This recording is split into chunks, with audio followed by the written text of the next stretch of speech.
London की वो शाम कुछ अलग ही थी। सड़कें चमक रही थीं, हवा में ठंडक थी और लोगों के चेहरों पर आजादी की मुस्कान बिखरी हुई थी। लेकिन भीड़ के बीच एक चेहरा था, मॉर्डेखाई वनुनु। एक ऐसा इंसान जो खुद भी नहीं जानता था कि आज की ये शाम उसकी जिंदगी बदल देने वाली है। वनुनु सूट पहने, हाथ में कॉफी कप लिए। वो हैंडसम था, अमीर था और अब अपने अतीत को पीछे छोड़ चुका था। बस उसे तलाश थी एक लड़की की, उसे चाह थी एक सेक्सुअल प्लेजर, और लंदन की उस शाम पूरा करने वाली थी। हुआ था कुछ, वो उस रात एक मुलाकात की तलाश में निकला था और वहीं उसकी नजर पड़ी एक लड़की पर। और रही बात उस लड़की की स्माइल, मोर्देकाई के लिए खुला इनविटेशन था। मोर्देकाई अति उत्साह के साथ उस लड़की और चला। नीली आंखें, रहस्यमय मुस्कान और आवाज में ऐसा सुकून जैसे रेगिस्तान में बारिश की पहली बूंद। मोर्देकाई ने उस लड़की का नाम पूछा। लड़की ने बताया, मेरा नाम सिंडी है और मैं इजराइल से हूँ। जैसे ही मोर्देकाई ने इजराइल नाम सुना, वह थर थर कांपने लगा। वो रुक गया और सावधानी से पूछा, तुम मौसद से तो नहीं हो? लड़की हल्के से हंसती है। मौसाद, वो क्या होता है? वनुनु ने राहत की सांस ली। उसे लगा कि ये बस एक मासूम लड़की है, लेकिन किसे पता था यही मुस्कान उसकी दुनिया उलट देने वाली थी। आखिर ऐसी कौन सी खबर थी जो मोर्देकाई इजराइल और मोसाद से छुपकर संडे टाइम्स को देना चाहता था? इस सवाल के जवाब को जानने के लिए बने रहे हमारे एस्ट्रो।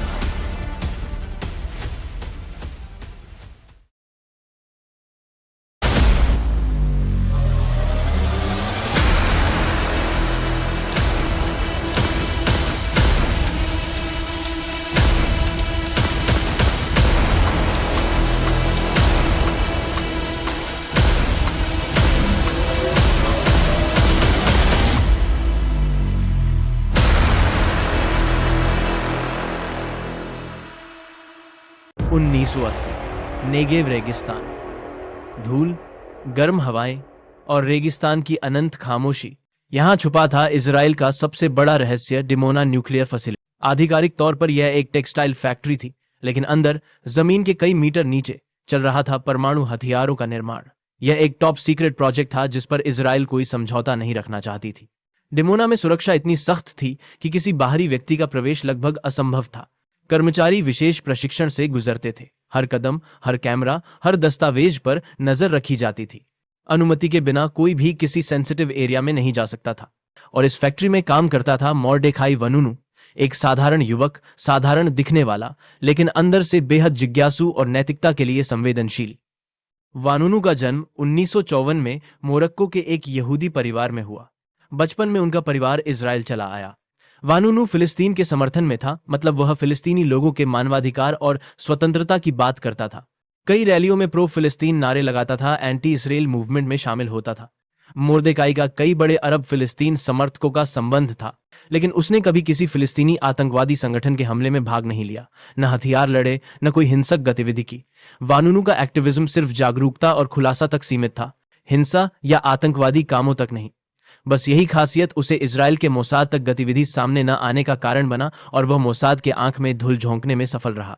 परंतु मोसाद इससे अनजान थी। मोर्देकाई ने न्यूक्लियर प्लांट में जॉब पाने के लिए आवेदन दिया और वह सफल भी हुआ, वो भी इतनी कड़ी सुरक्षा चेकअप के साथ।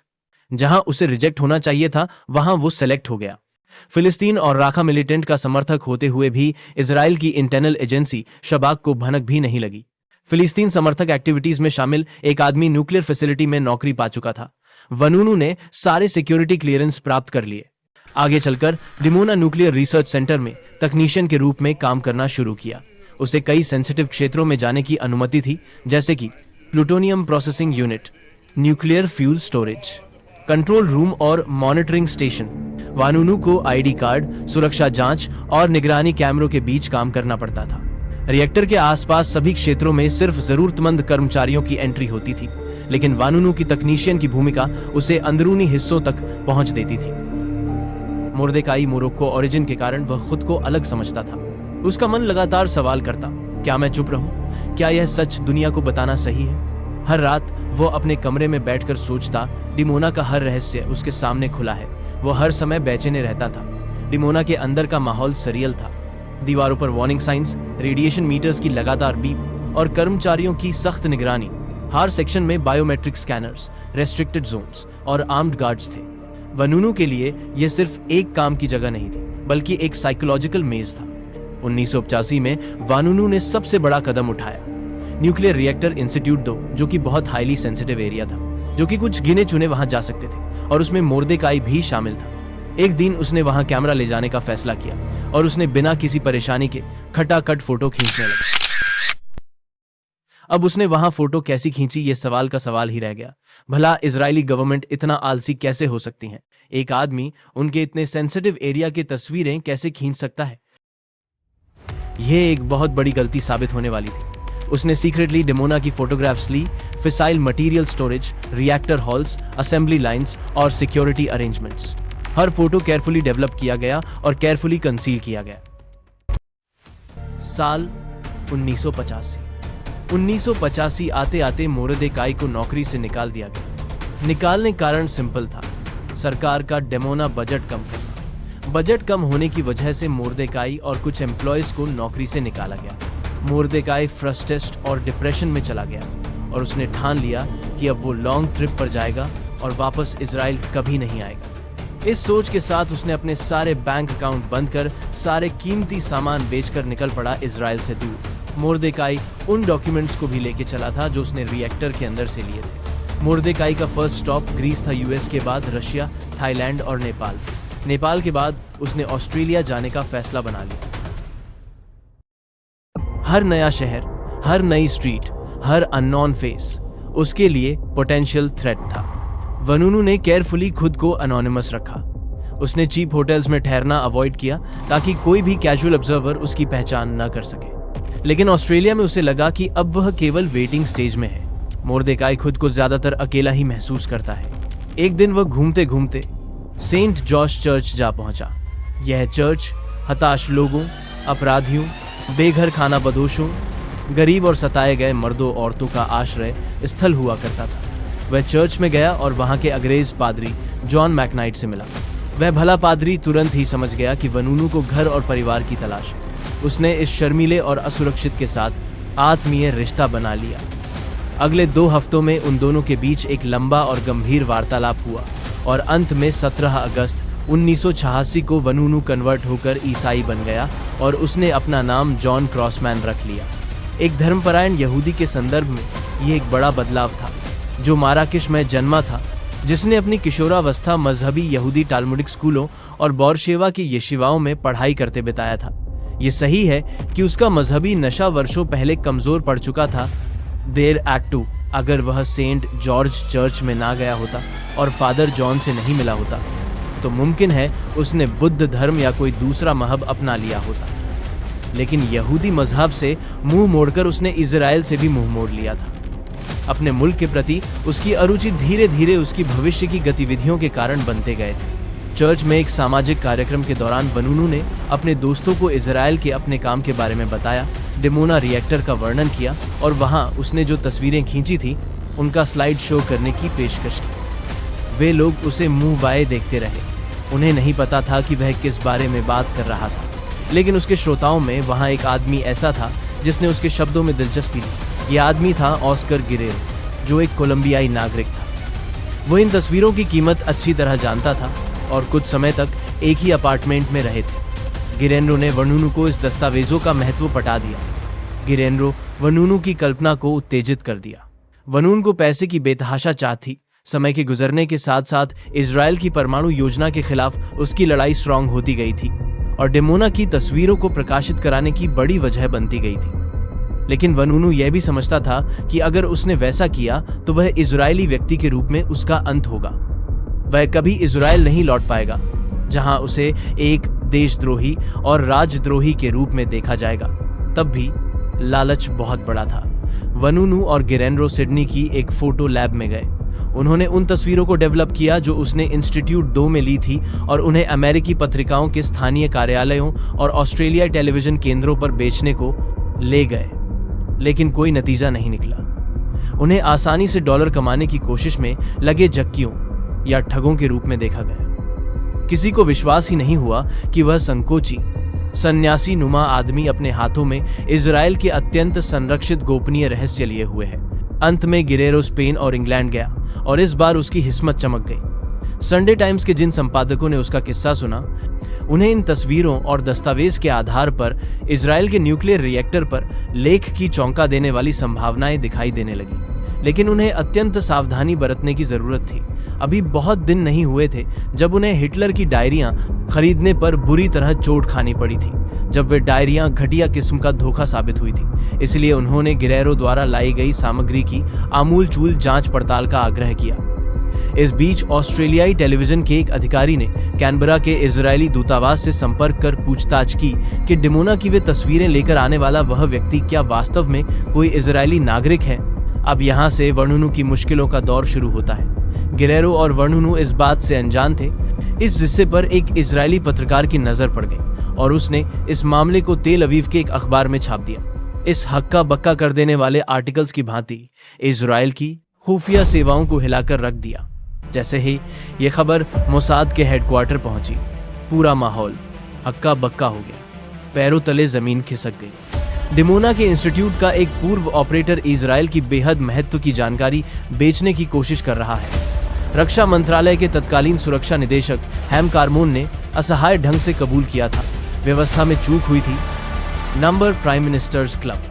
प्रधानमंत्री पेरेस और पूर्व प्रधानमंत्री राबिन और शमीर तक पहुंच गई, जो नेशनल यूनिटी गवर्नमेंट के सदस्य थे। उन्होंने वनून को खोजकर तत्काल इजराइल लाने का फैसला किया। उनके कुछ सहयोगियों ने वनून को वापस लाने की बजाय मार डालने का सुझाव दिया, लेकिन इस सुझाव को अमान्य कर दिया गया। प्रधानमंत्री ने फोन उठाया और मोसाद के निदेशक को तुरंत संपर्क किया। नाहुम एडमोनी 1982 से मोसाद के नए डायरेक्टर बने थे। यरूशलेम में जन्मे नाहुम एड्रमोनी शाही और अमन के पूर्व अनुभवी अधिकारी थे। कुछ समय बाद जैसे ही पेरेस ने एडमोनी को आदेश जारी किया, उन्होंने वर्णुनु को पकड़ने का आदेश दिया। मोसाद डायरेक्टर एडमोनी ने तुरंत अपना एक एजेंट ऑस्ट्रेलिया भेजा, परंतु एजेंट को पता चला कि पंछी अब पिंजरे से उड़ चुका है।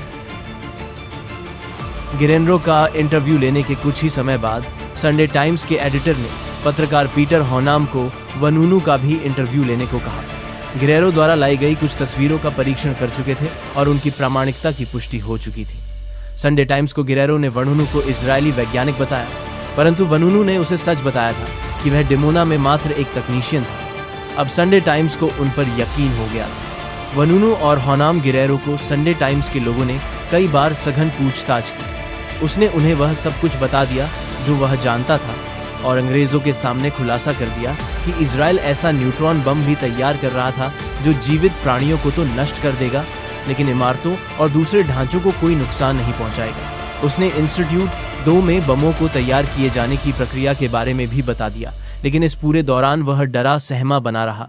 उसे इजरायली खुफिया एजेंसी द्वारा मार दिए जाने या किडनैप कर लिए जाने का खौफ सता रहा था।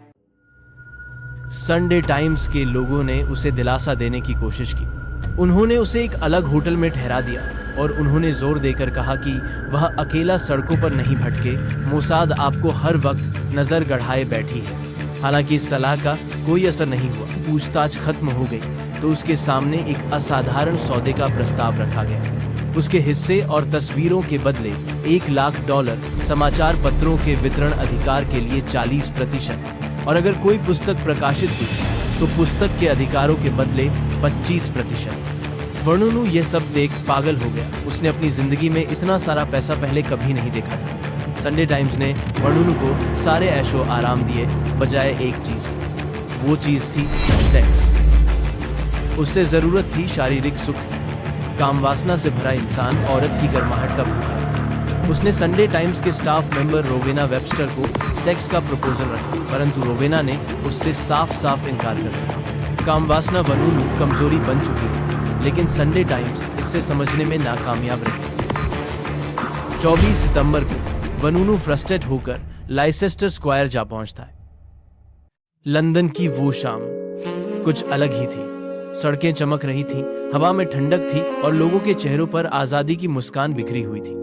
लेकिन भीड़ के बीच एक चेहरा था मोर्देकाई वनुनु, जो खुद भी नहीं जानता था कि आज की ये शाम उसकी जिंदगी बदल देने वाली है। वनुनु सूट पहने, हाथ में कॉफी कप लिए वेस्टमिंस्टर की सड़क पर चलता है। वो हैंडसम था, अमीर था और अब अपने अतीत को पीछे छोड़ चुका था।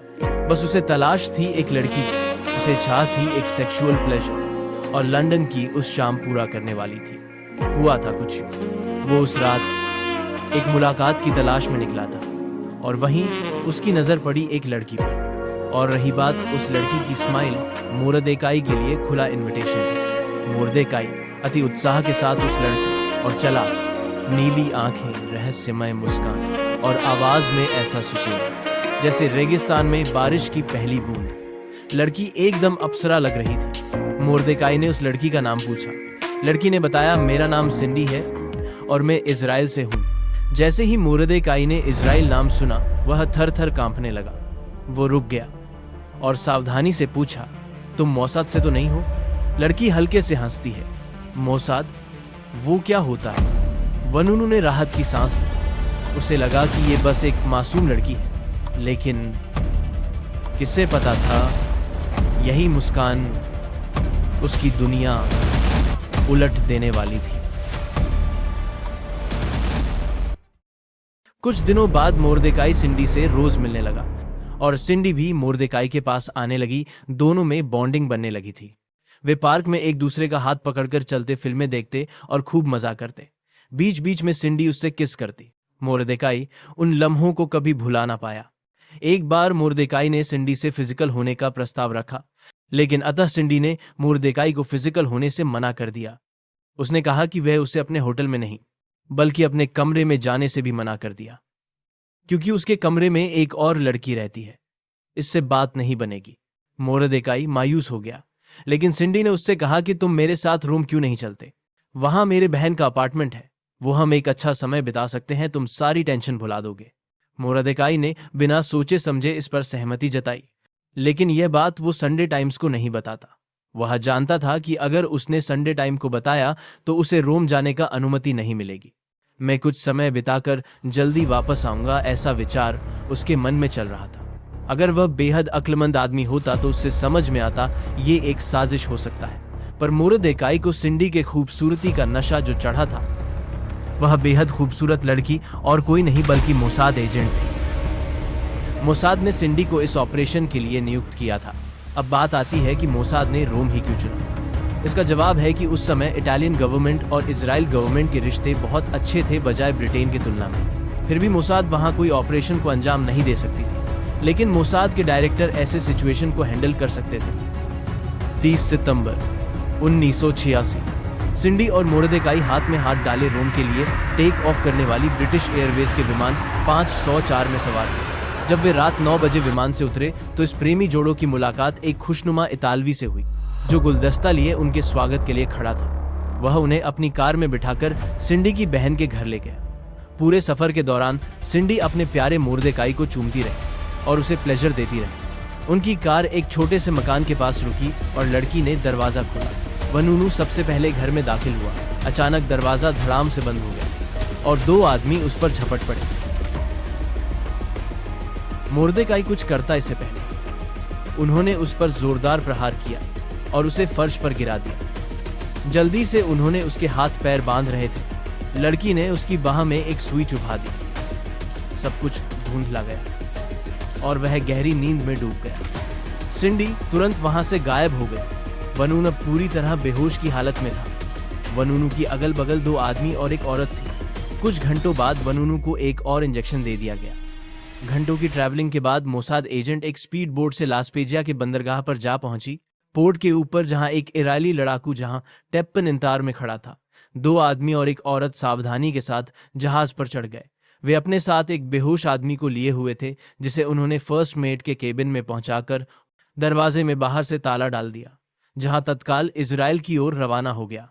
वनुनु ने वह पूरा सफर उस छोटे से केबिन में बंद रहते हुए पूरा किया। उसे लड़की की चिंता हो रही थी, जिसके बारे में वह नहीं जानता था कि उसका क्या हुआ। उसे इस बात का एहसास नहीं था कि वह मोसाद की ही एक एजेंट थी। वह उसे दहलीज पर छोड़कर अपने गुप्त अड्डे पर चली गई थी और संभवतः उसी रात इटली से रवाना हो गई थी। जहाज में वनूनू के साथ जो महिला थी वह डॉक्टर थी जो पूरे सफर के दौरान उसे बेहोशी के इंजेक्शन देती रही थी। देखते देखते वनूनू को इजराइल की नौसैनिक मिसाइल बोट में पहुंचा दिया गया। वहां उसकी मुलाकात पुलिस अधिकारियों और शबाक के एजेंटों से हुई जो उसे एक गद्दारी वाली हावभाव से घूर रहे थे। उनमें से एक एजेंट ने कहा, वेलकम बैक टू इजराइल। बाद में उससे समझ आया कि मुझे मोसाद को सौंपने का पूरा हाथ सिंडी का ही है। मुर्देकाई खिलाफ औपचारिक प्रकरण दर्ज कर उसे एशकेलोन की शिकमा जेल में ले गए। इधर संडे टाइम्स को पता चला कि वनूनू की अपहरण हुआ है। उसके द्वारा किए खुलासों के आधार पर रिपोर्ट प्रकाशित करनी शुरू कर दी। संडे टाइम्स ने दुनिया को झकझोर करते हुए अपनी रिपोर्ट प्रकाशित की, जिसे पूरी दुनिया में इजराइल की छवि का सत्यानाश हो गया। इसे इजराइल के ऊपर एक पॉलिटिकल प्रेशर बने लगा। इस आर्टिकल पब्लिश होने के बाद मुर्देकाई और ज्यादा घबराने लगा। उसे डर था कि इजराइल अब मुझे जिंदा नहीं छोड़ेगा। दूसरी तरफ संडे टाइम्स मुर्देकाई को ढूंढने का हर संभव प्रयास कर रही थी। करीब 40 दिन मुर्देकाई का कुछ पता नहीं चला। बाद में इजराइल ने ब्रिटिश गवर्नमेंट को मुर्देकाई हमारे गिरफ्त में ऐसा बताना पड़ा। इसे दोनों कंट्रीज के रिलेशन में कोई फर्क न पड़ा क्योंकि ऑपरेशन उनकी देश में हुआ ही नहीं। दूसरी तरफ मोसाद ने अपने गद्दार को पकड़ने में सफल हुई। एक सो कॉल्ड पीसफुल होने का ढोंग करता आदमी जो एक महिला की खूबसूरती का भेड़ चढ़ गया। इस कारण उसका बलि चढ़ना जायज था क्योंकि अपनी देश से गद्दारी करना किस हद तक सही था। खैर उसके साथ ये होना गारंटी था क्योंकि मोसाद जो खड़ी है अपने दुश्मनों का काल बनकर।